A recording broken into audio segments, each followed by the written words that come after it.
the candidate expectations that are out there for pay and what organizations are willing to pay are the widest divergence since I've been in the workforce. The term analytics just means counting things. This drives me crazy. It's counting things in service of creating an insight, and that insight is in service of making a decision. Anytime they release something new, it breaks everything. Your release strategy is their adoption failure. My definition of talent, it's performance minus effort. Organizations just pay for the performance. The talent is the differentiating factor between who requires less effort for the same unit of performance.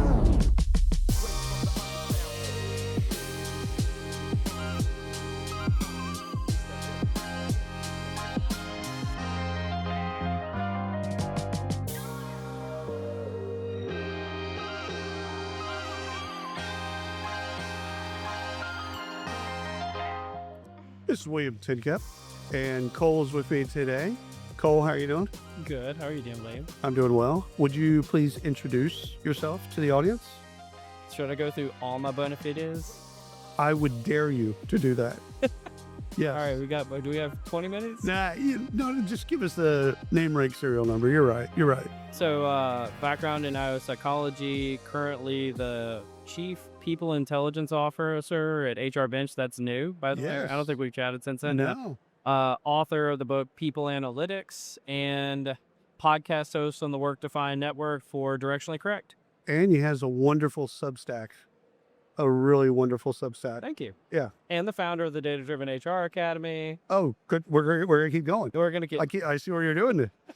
All right, I'll stop there. No. It's all good. It actually gives context for people that are listening. So a couple questions. Current thoughts on AI adoption. So we've been talking about AI for 8 years, agentic, generative, whatever. What's your take on how do we get people to use AI? Yeah. I've been kind of frustrated with this conversation lately because there's a few different ways that you could go about doing this, but I'm going to break it down into 3 categories. There's just individual usage, like you're using ChatGPT or Claude.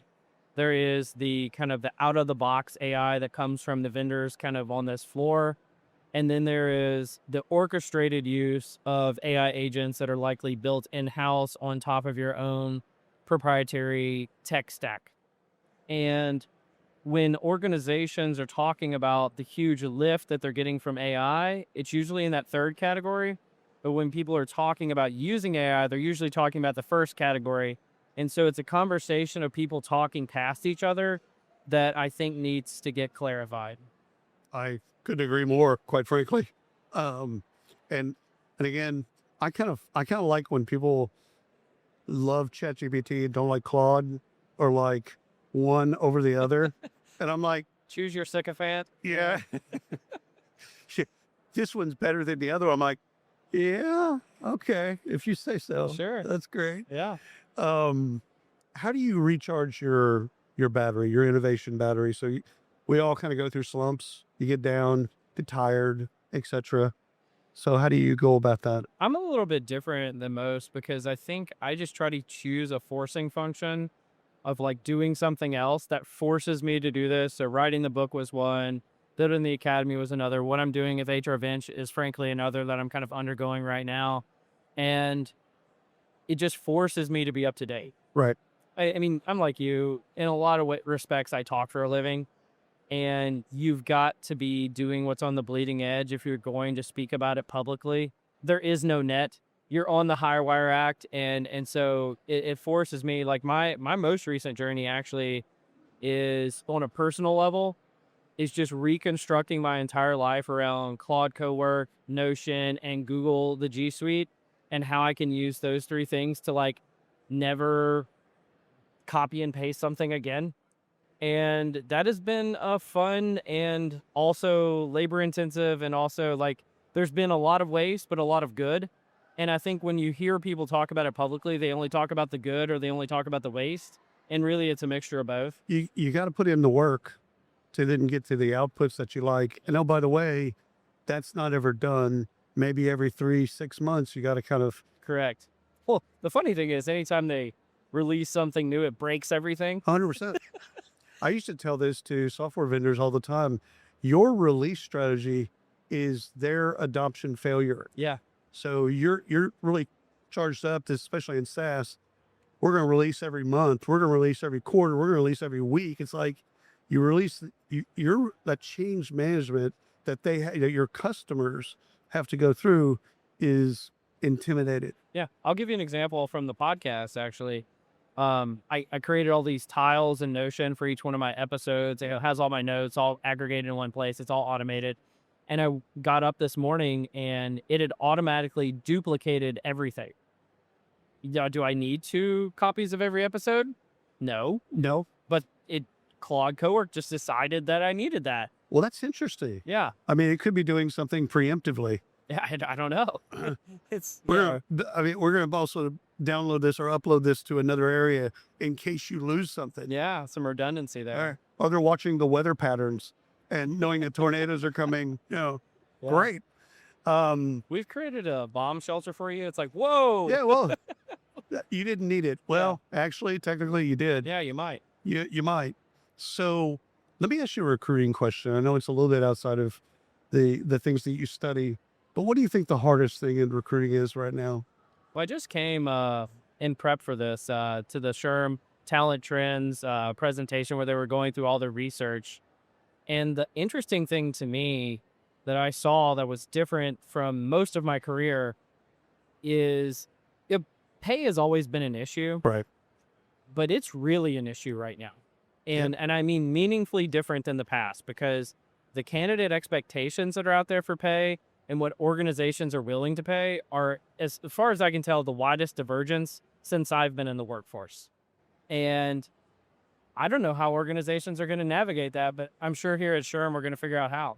Well, the equity issues that have been historically, Twinkie to Twinkie, number 2 pencil to number 2 pencil, everything's even.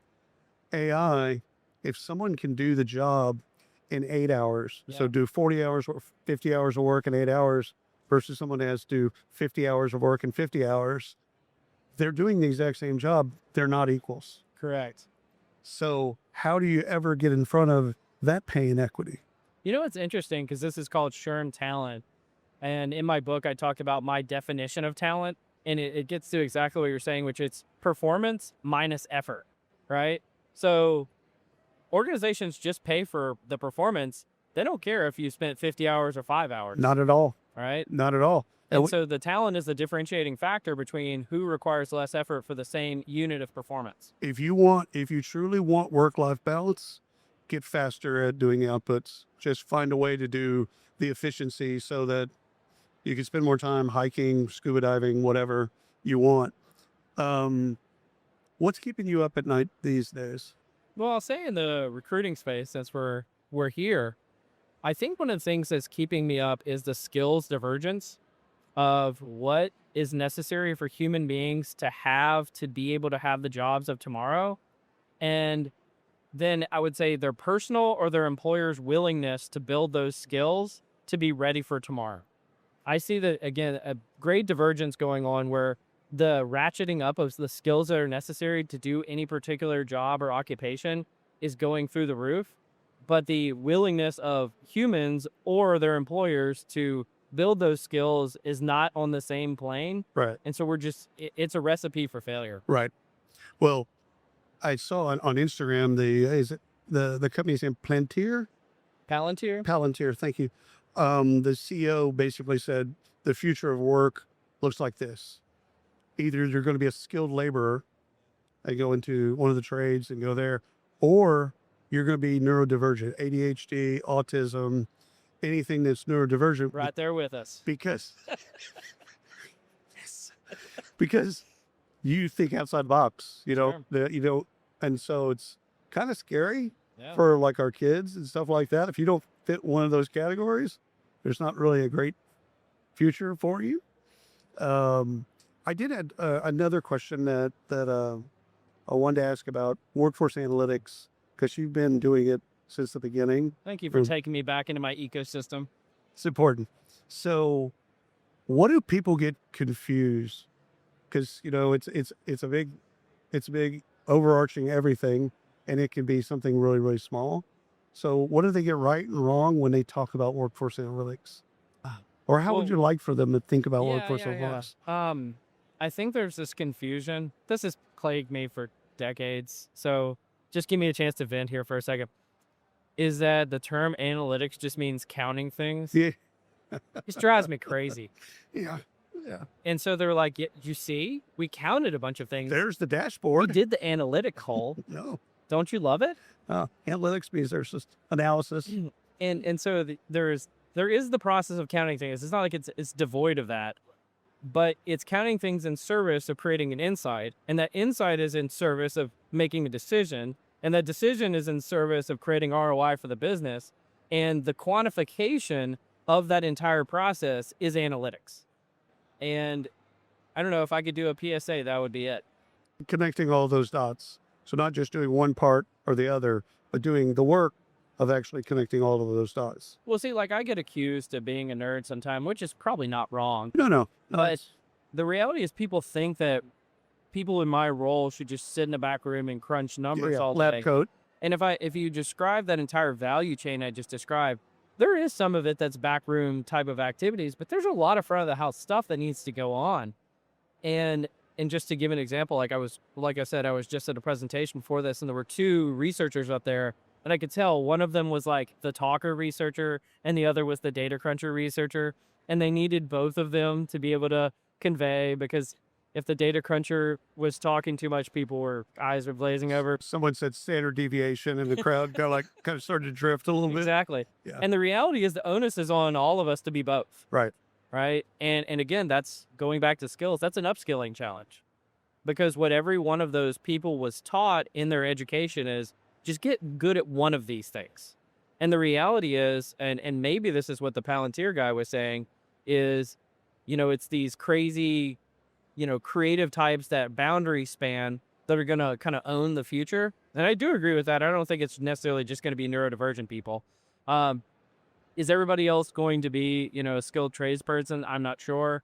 I do think that there is job security in that space, and I have seen from prior roles the data to back that up. 100%. But, if robots come along, then who knows? I mean, all bets are off, right? Yeah. We'll just let them handle everything, and we're just going to sit back and, have a good life. Exactly. One of the things that used to frustrate me early in people analytics and talent analytics was people rushing to a dashboard.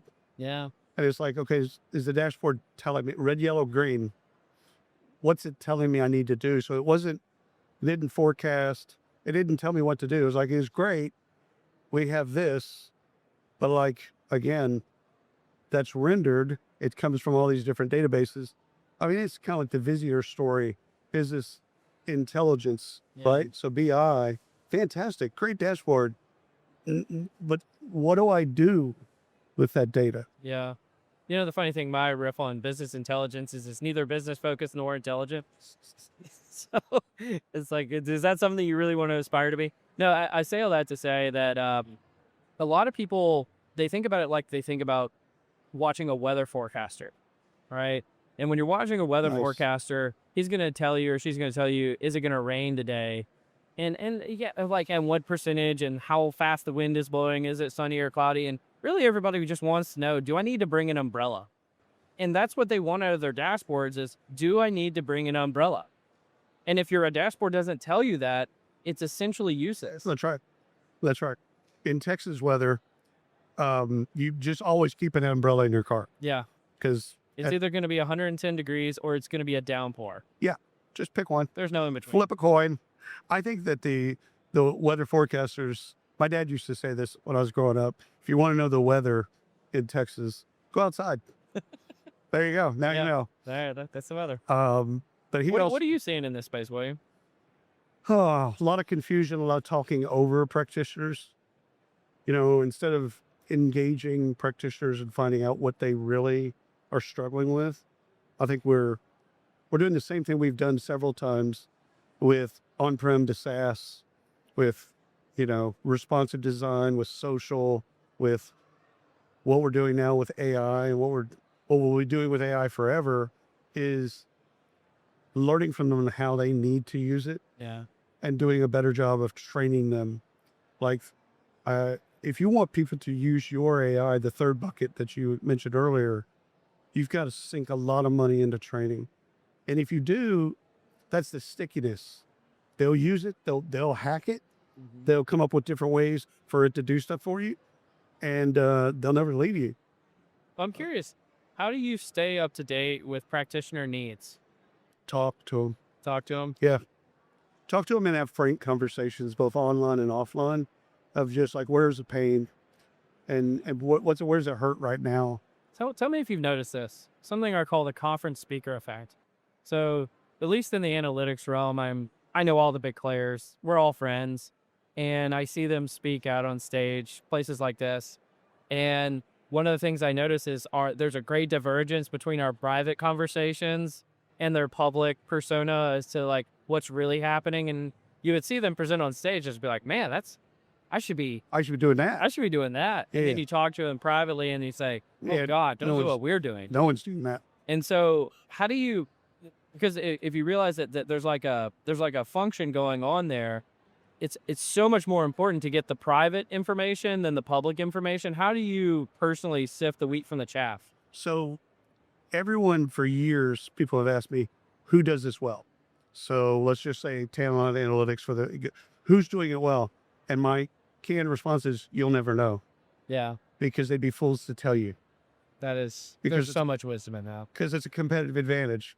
If they're doing recruiting well, if they're doing compensation well, if they're doing performance, quality of hire, any of those things, if they're doing it really well, they're not writing books Yeah. and they're not on a circuit speaking, because it's Listen for the silence. It's all right.